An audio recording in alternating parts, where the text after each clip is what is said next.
أعوذ بالله من الشيطان الرجيم. بسم الله الرحمن الرحيم. سبحان الذي أسرى بعبده ليلا من المسجد الحرام إلى المسجد الأقصى الذي باركنا حوله لنريه من آياتنا إنه هو السميع البصير.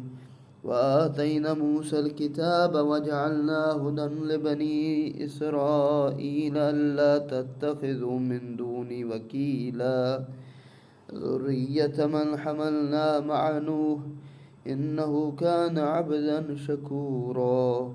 وقضينا إلى بني إسرائيل في الكتاب لتفسدن في الأرض مرتين ولتعلن علوا كبيرا فإذا جاء وعد أولاهما